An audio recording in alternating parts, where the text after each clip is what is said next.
Kali ini gue lagi mau coba belajar koi. Yang paling gue demen sih ada mud pond atau kolam tanah ya. Kenapa lu metodenya pakai mud pond? Banyak mineral-mineral alami yang dari tanah itu yang masih belum bisa didapetin di kolam beton. Oh gitu. Ini kayak gini lu ngontrolnya gimana? Gue pribadi sih gue nggak bisa ngontrol dia sakit, groomingnya gimana? Di Indonesia itu mud pond itu nggak banyak lah. Setuju. Dan import ikan-ikan koi import yang main mud pond dengan konsep mud pond Jepang, ala Jepang. Gue pengen ngadopsi mud pond yang di Jepang dan gue aplikasi di Indonesia.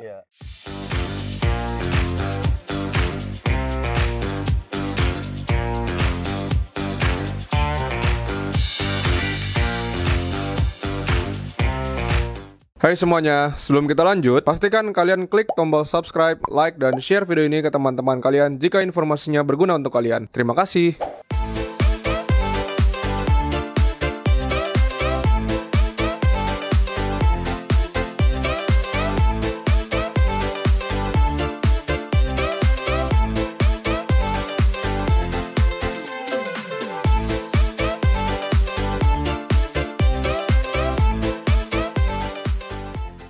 Guys, balik lagi sama gue Ivo di Java Pet and Company. Kali ini topik yang berbeda. Pokoknya ini koi kita jarang banget dan kali ini gue lagi mau coba belajar koi. Gue lagi bareng sama kenalan lu, Henry. Halo.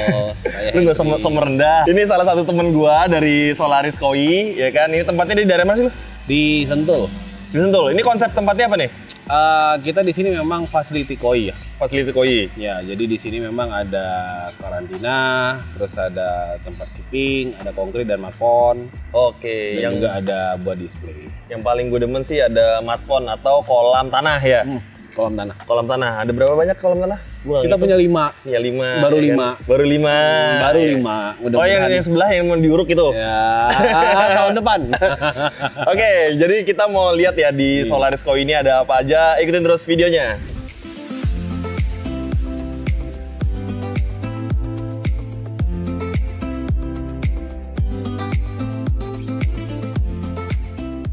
Nah, ini sekarang kita lagi di mud pond, kolam tanah. Kolam ini berapa ton deh? Biasa anak-anak ini kan ngomongnya berapa ton? Rata-rata mud pond itu luasan square meternya 800 sampai 1000. 700, 800, 1000. 1000 ton? Ya, 1000 meter persegi. Oh, 1000 meter persegi. Ya, berarti kalau dengan average kedalaman 1,5, ya berarti kalau dia yang di luasan 1000 lebih kurang 1500 ton. Nah, itu ikannya isi berapa? Kalau kolam yang 1000 itu kalau untuk ikan size 40-45 paling itu kita isi 40 ekor. 40 ekor? Size-nya bebas? Ya, size 40-45. Oh, size 40-45. Kalau size ikan-ikan gede paling kita isi 30 ekor. Oh, 30 ekor. Ya, jadi nggak boleh banyak soalnya kalau di mud pond itu. Tapi biar hasilnya maksimal. Kenapa lu metodenya pakai mud pond? Karena mineral alaminya tanah itu nggak bisa kita bawa ke konkrit. Oh, konkrit itu maksudnya kolam semen ya? Kolam beton? Kolam beton. Itu jadi banyak mineral-mineral alami yang dari tanah itu yang masih belum bisa didapetin di kolam beton. Oh, gitu. Jadi memang karena koi itu kan habitat aslinya kan memang danau ya. Iya. Jadi kan danau, jadi emang ya alaminya dia hidup ya di gaya-gaya mud pond begini. Oh gitu. Tapi kalau ini berarti konsepnya pembesaran? Pembesaran dari 40 cm? Enggak, ada yang dari 15 juga ada. Oh 15? Masih dapat makan? Masih dapat makan. Oh. Dan gede juga ada, yang udah 80-an cm juga ada. Jadi sebenarnya proses grow sih. Jadi pembesaran kita memang paling bagus tuh di mud pond. Di mud pond. Inilah dia. Nah, kalau nih gue mau nanya nih, mud pond itu pakai filter atau enggak? Enggak dong. Kirain gitu kan. Kalau pakai filter lumayan, Bos. Belajar di Java, Bos. Mud pond itu dia natural. Ya. Natural. Kan memang tanah itu kan fungsinya sebagai filtrasi alami kan. Oh, berarti ini nggak pakai filter, cuman itu aja ya? Air ngalir 24 jam non-stop. 24 jam? 24 ini jam. mata air berarti? Mata air. Jadi emang kelebihan kita di sini tuh ada mata air gede. Iya sih, iya. Lu daerahnya daerah Bogor sih. Ya. Daerah Bogor, kalau di Jakarta sih nggak bisa ya? Nggak bisa. Tanahnya mahal. Di Jakarta kayaknya malah kosnya lebih tinggi. Kosnya gede. Iya betul sih, airnya mahal, tanahnya mahal. Air mahal, tanah mahal. Terus juga belum tentu tanahnya itu, karena nggak semua tanah lo bisa jadi mud pond. Oh iya betul, kita nggak tahu mineralnya ada apa di sini. Ya, yang pertama, yang kedua, kebanyakan itu rembes. Oh, tanahnya nggak padat. Ya. Bukan Tanah liat. asli. Oke. Jadi kebanyakan tuh beberapa orang ada kasusnya dia bikin mud pond, airnya nggak penuh-penuh. Oh iya betul. Nah, ini Ini langsung tapi ini jauh lebih penuh daripada kemarin gua kesini sih. Ya, kalau kita memang ada overflow ya. So, kalau kita sebenarnya kalau ditinggiin lagi bisa. Di kita ini memang ada overflow kan. Jadi overflow ini fungsinya adalah untuk level yang kita mau berapa. Oke. Jadi ngatur. Kalau di overflow ditinggiin bisa, masih bisa tinggi lagi. Nah, sama satu lagi yang tadi kan sempat gue tanya juga sama lu. Ini kayak gini lu ngontrolnya gimana? Gue pribadi sih gue nggak bisa ngontrol dia sakit, groomingnya Sebenarnya gimana? awal dulu gue masih suka ngalamin ikan sakit di mud pond. Iya. Tapi sekarang itu hampir 0% ya. Oke. Karena mud pond itu kuncinya adalah persiapan. Preparationnya dia, ikan karantina sebelum mud pond. Mud pond itu kita harus treatment dulu tanahnya sebelum diisi air. Oke. Nah, proses itu yang menentukan gitu. Kalau itunya sudah sesuai dengan standar SOP kita, bisa dibilang 0%. Pengurasan?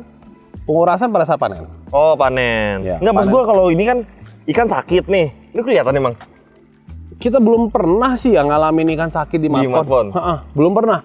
Cuma yang setahu gue pada saat gue belajar di Jepang, mereka nguras. Berapa hari sekali? Berapa ya? Nggak mungkin Enggak. berapa hari deh. Kalau ada ikan sakit, ikannya dijaring. Oh gitu.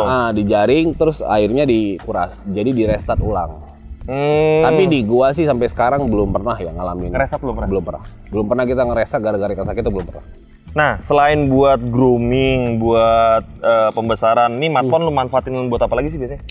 Sebenarnya cuma itu doang sih, sama paling beberapa. Karena kan gini, di Indonesia itu bukan ini ya. Di Ya. Indonesia itu mud pond itu nggak banyak lah. Setuju. Dan import ikan-ikan koi import yang main mud pond dengan konsep mud pond Jepang, Ya. ala Jepang. Gue bukan nyombong ya, belum ada sih selain kita. Ya. Yang gua perhatiin tuh mah. Jadi karena limitednya di sini, mud pond ini banyak yang waiting list. Orang kalau ini gue buka buat publish, wah orang banyak keeping di sini. Tapi nggak boleh. Jadi memang ini tuh bukan buat kita rental ke orang-orang atau gimana. Buat lu sendiri. Buat gua sendiri. Cuma karena banyaknya permintaan dan juga gua pengen sebenarnya. Jadi ceritanya dulu gini, pada saat gua sebagai penghobi, gua tuh sangat sangat surprise sama posisi ikan harvest dari Jepang. Oh iya. Mud pond di Jepang itu bodinya starternya bagus, skin quality-nya bagus, pokoknya oke deh, paling Iya. bagus lah. Nah makanya lah 2018, 2019, 2020 tuh gue belajar. Oke. Jadi gue belajar langsung di Jepang. Harapan gue apa? Gue pengen ngadopsi mud pond yang di Jepang dan Di gue Indonesia. aplikasi di Indonesia. Iya. Nah 2021 tuh gue coba 2021 pertama. coba. Kita bikin mud pond grow out dan berhasil bro. Iya sih. Jadi Tapi emang- berhasil, semua sesuai dengan standar Jepang, SOP Jepang, berhasil dan hasilnya juga edan. Tapi emang gua akuin sih, kemarin kan yang lu kasih makan ikannya naik, emang warnanya sih Iya. lebih bagus daripada yang Pasti loh. daripada di beton sih. Pasti itu udah pasti. Jadi bagaimanapun mud pond itu jauh lebih bagus. Walaupun pakannya sama kan? Sama. Iya. Tapi Jadi- di sini kan dia dapat udang, dapat Banyak mineral alami, Iya, banyak iya. plankton-plankton yang di kolam konkret tuh Iya, nggak nggak ada gitu. Jadi emang nggak bisa kita menyamain ciptaan Tuhan nih gitu tanah ini. Jadi itulah yang menyebabkan itu, makanya gua bikin lah mud pond ini. mud pond, terus gua buka lah, gua bikin lah event. Nah. Nah, event ini hanya setahun sekali. Oh, lu jadi ini jadi sarana event juga? Hanya 1 tahun sekali, cuma Oke. 1 mud pond. Jadi kita 1 tahun sekali? Ya, kita sebutnya dengan Indonesian Mud Pond Grow Out. Indonesia mud pond grow out. Grow Ya, out. Grow Out. Ah. Jadi setiap tahun kita tuh selalu bikin dan ada trofi bergilir. Oke, cara mainnya gimana tuh? Cara mainnya, lu beli ikannya, Hah? terus nanti disimpan di sini Hah? sampai batas waktu penjurian. Ya. Nanti penjurian dijuri baru ada hasil. Nah, ikannya setelah hasil penjurian bawa pulang. Oh, berarti emang jadi berarti gue punya ikan, gue coba nih grow di tempat lu nih. Tapi ikannya dari kita. Ya. Kita siapkan ikannya, ini pilihan ikannya ya silahkan lu bid, kita lelang sih. Oh, lelang. Kita lelang di WA, silahkan lu bid. Nah setelah itu pada saat lu menang, nanti ada, jadi mud pond grow out itu ada rangkaian event. Dari pertama itu adalah lelang. Nah, lelang. Yang kedua itu biasanya kita release day kita sebut tuh. Oh, jadi seremoni. Release day itu biasanya talk show kita Oke. isi sama kan nggak semua orang bisa dapat pengalaman ngelepas ikan dia sendiri. Iya, betul. Sensasinya beda. Bener. Nah bener. itu, jadi walaupun lu nggak bisa ke Jepang lu di Indonesia aja lu, ya kan? di Indonesia lah ya, Iya. walaupun itu. Jadi experience itu yang mau kita tawarkan kepada teman-teman. Jadi teman-teman itu nanti pada saat release day datang ikannya sendiri yang udah dimenangin di lelang, dicemplungin sendiri ke Marpon. Oke. Nah, abis itu biasanya ada talk show gitu. Nah, Berapa lama? 5 bulan lebih kurang. Biasanya kita penjurian di Desember, cuma tanggal pastinya itu nunggu schedule dari juri Jepang. Karena jurinya Jepang. Oh, jurinya Jepang. Wih, Ya. mantep ya. Kalau koi emang rata-rata banyak kan jurinya Jepang ya? Emang Jepang. Iya, Kan kan emang Kiblatnya sana kiblatnya ya? kita ke sana. Iya, betul kiblatnya ke sono. Jadi Terus gitu. hadiahnya gue denger yang ke Jepang itu bukan sih hadiah? Ya. Jadi Grand Champion itu dapat free tiket pesawat PP Jepang. Jakarta Tokyo maksudnya. Wisit. Jadi free tiket pesawat Jakarta Tokyo. Wih, mantap banget ya. Pemenang. Jadi bisa belanja-belanja di Jepang? Ya paling nggak lihat cuci mata lah. Gak mungkin sih orang koi, gak mungkin cuci mata doang, pasti beli. Rata-rata Karena- pasti beli. Bagaimanapun seorang penghobi koi itu mimpinya adalah pergi ke Jepang. Iya, Jadi itu memang cita-cita ya? Cita-cita seorang penghobi koi itu ya dia pergi ke Jepang, dia lihat langsung. Nah biasanya memang ini udah tahun ketiga kan. Tahun pertama, tahun kedua itu sudah ini kan sudah jalan dan pemenangnya juga ada beberapa yang sudah berangkat ke Jepang. Gitu. Mantap. Udah ketiga ya nih? Ketiga. Jadi yang ketiga. Jadi memang bukan event uji coba, ini udah event yang established. Jadi emang udah rutin tahunan dan setiap tahun itu kualitasnya semakin naik. Iya lah, pastilah. Kita belajar terus kan. Ya, kita Nih langsung sekarang gue mau adaptasi. ngeliat ikan nih. Gue Boleh. tadi nyoba naikin ikannya kok kagak kelihatan jam segini Bro, masih bisa ini kelihatan lagi nggak? panas banget, ikan pasti ngumpet. Soalnya gue Tuh, penasaran banget pengen lihat ini tuh di sini tuh warnanya sih. gua coba. Deh. Mudah-mudahan bisa ya, karena panas banget suhunya bro. Soalnya Beneran. gue tahu yang di kolam ini warnanya sih Edan-edan. dan ibaratnya tanning alami lah ya. Iya. Mau naik kan ikan ini?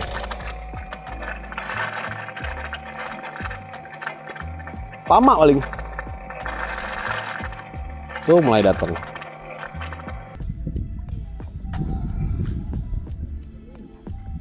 Hah? Tuh.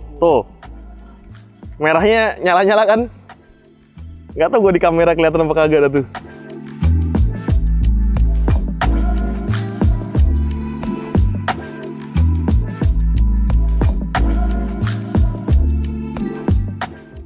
Tuh, iya, warnanya sih emang gue demen sih kalau di sini. Ya, memang the best lah. Tapi kalau misalnya gue outdoor kayak gini, abis itu tetap semen, bisa kayak gini nggak warnanya? Sebenarnya gini, itu ke ikannya. Jadi ke ikannya makannya pasti dia nggak akan ini. Dia makan mineral. Ikan koi itu bukan makan mineral di dasar loh. Yang di air kan? Dia di dinding. Oh, dinding. Nah, jadi posisi mulut ikan koi itu kan bukan lurus begini. Dia agak ke bawah. Nah, kan ini mulutnya begini. Aha. Kalau pakai tembok itu rata-rata kan orang lurus. Ya. Dan di tembok nggak ada mineral karena tanahnya udah ketutup sama tembok. Nah. Sebagusnya itu tanah Ah. asli. Ini nggak ada plastik cover apa nih. Aha. Tanah asli dan posisinya dimiringin. Oke. Jadi supaya ikan pada saat kalau bahasa kita ngepok tanah tuh, Aha. dia cari mineral sendiri, pakan di tanah tuh. Aha. Nah itu dia posisi badannya bagus. Tetap Dan dia lurus. akan bisa tahan lebih lama itu. Nah kalau kita bikin lurus begini, dia akan posisinya begini, posisi badannya. Nah itu sebenarnya ke ikan dia nggak akan tahan stabil lama karena balancing bodinya nggak bagus kalau di posisi Oh itu. iya. Jadi posisi makannya dia baru ngepok bentar dia naik lagi nyari posisi keseimbangan. Tapi emang ini warnanya sih yahut sih. Tuh. Warnanya Jadi sebenarnya event ini tuh bantu teman-teman buat supaya punya ikan bagus. punya ikan bagus. Iya, buat ikan bagus. Karena kalau gitu kan kita kan starting price itu 5 juta 7 juta. Ya. 5 juta untuk male, 7 juta untuk female. Female lebih mahal. Lebih mahal. Oke. Kalau misalnya kita hitung aja nanti estimasi harvest kita tuh plus minus 60 cm. Nah, kalau kita hitung aja pas harvestnya 60 cm, itu ongkos kirim doang tuh, Bro, 7 juta itu. Kalau Iya. lu beli dari Jepang 60 cm, ongkos kirimnya itu 7 juta udah. Iya sih, per box ya. Iya. Per box 7 juta ya Jadi, bener. ya sudah gitu aja. Berarti ya kasarannya lu terima ikan tuh nanti 60 sentian, 65 senti gitu. Iya. Tapi ini sih gue demen. Gue paling demen ya dari kolam-kolam yang gue demen dua ini sih. Emang dua ini emang buat ikan jumbo. Oh gitu, Ya, pantesan gua ini emang ikannya buat ikan gede. sakti-sakti kata gua. Ya, dan informasi buat dari Marpon ini juga nanti 50% dari Marpon ini akan turun di Nusatik. Oh iya, Nusatik kita bakal turun gua Java nggak turun. kandidat Grand Champion. Oh, ini. Lu videoin dari sekarang. Ya, itu kandidat turun Grand lagi. Champion tuh. Ini Nah, naik ini nih. dia nih. Size-nya itu 87 cm. 87 cm. Ya nggak kelihatan lagi Ji. Susah Ji di sini Ji. Bener-bener nggak kelihatan nih. Jadi kayak lu jackpot juga nggak sih? Berarti kayak kita ngangkat, jackpot tiba-tiba ikannya Biasanya berubah. ikan tuh pagi. Enggak, maksud pagi. gua gini, abis kita taruh di sini, kita keeping, ngangkat kayak jackpot Pasti, gitu kan? kayak surprise lu. Gitu. Oh ternyata kayak gini jadinya. Gitu. Nah, nanti kalau memang mau lu gua undang deh khusus pas harvest lu datang, lu turun ngangkat ikannya sendiri. Hari apa sih itu? Desember. Oh Desember. Desember boleh. Jadi harvest itu kalau mau harvest ini lu datang. Ini harvest minggu depan. Ya bisa tuh minggu depan, nggak Lu ada bawa event. jadi harvest GC. Ikannya enggak, maksudnya lu ada ceritanya nih. Enggak, yang ini mau diangkat, Diangkat. dipindahin ke Fat. Oh ke vet. Boleh. Sip, lanjut lagi. Sekarang kita lagi mau jalan-jalan lagi ke konkret. Konkret ayo. Konkret, istilahnya konkret ya.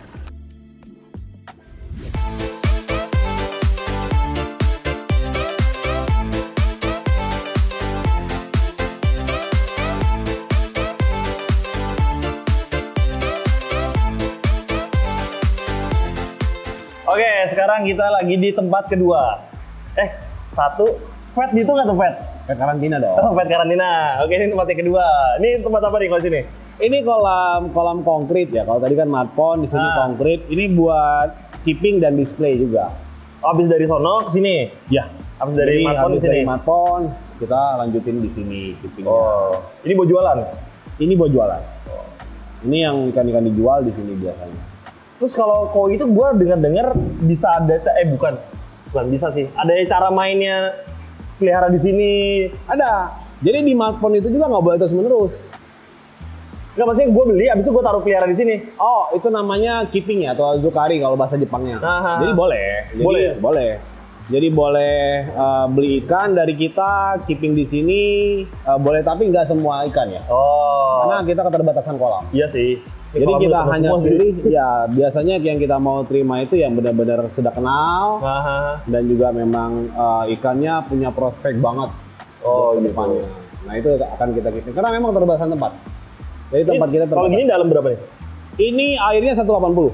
Dalam juga tenggelam sih gue masuk sih. Ya, ini airnya 180. Terus Ya. ini pakai kalau ini pakai filter. Ini filter Ini bawah. pakai filter. Kalau ini filter bawah. Itu cooling tower. Cooling tower. Ngejar berapa temperatur? 24. 24. Ngejar. Kejar. Kalau tapi lagi panas-panas gini paling 25, 26 ya. Oke. Panas banget sekarang itu. Hari ini aduh parah. Suhu di luar Ini- 30-an lebih. Jadi ini buat yang gede-gede, size-nya di atas 50. Di atas 70. Oh, di atas 70. Paling kecil ini 70. Ini ada yang turun kontes besok. Ada. Gimana yang turun kontes nih? Kujaku itu kontes. Showa kontes, Tanco kontes nanti. Yang Oh. Nusatik ya? Nusatik. Nusatik itu turun kontes. Yang satu warna itu Benigo itu turun kontes. Terus Sanke itu juga turun kontes. Oke. Jadi emang ada beberapa yang kita siapin. Tapi buat emang kan Nusatik. keren-keren sih. Ya. Dalam, emang harus dalam ya? Enggak sih, sebenarnya bagusnya 1,5. Maksimal.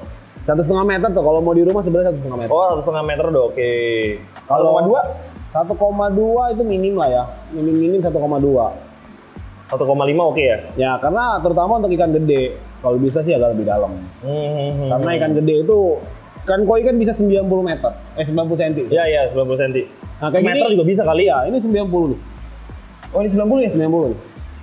Nah, kebayang kan kalau cuma tingginya semeter 20, dia cuma begini udah Udah selesai. selesai gitu. Iya, dia berdiri ke atas udah selesai Udah dia. selesai. Ya bisa nambah lagi. Abis ini ada tempat apa lagi? Ayo kita lihat ini yang kecil-kecil. Ada satu lagi di sana kolam juga, kolam konkret juga. Kolam konkret lagi. Ya, kolam konkret lagi. Satu kita sebutnya greenhouse ya, satu greenhouse lagi.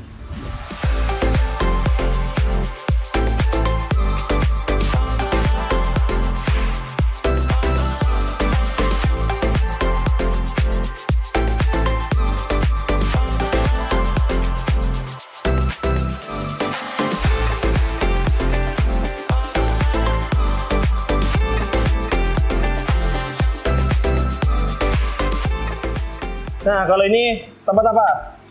Ini sama kolam keeping dan juga sekaligus display. Nah, enggak, lu beda-beda tempat, beda-beda size atau? Sebenarnya enggak ya. Biasanya kan memang yang utama di koi itu kalau udah gede, kita adalah pengelompokan berdasarkan gender.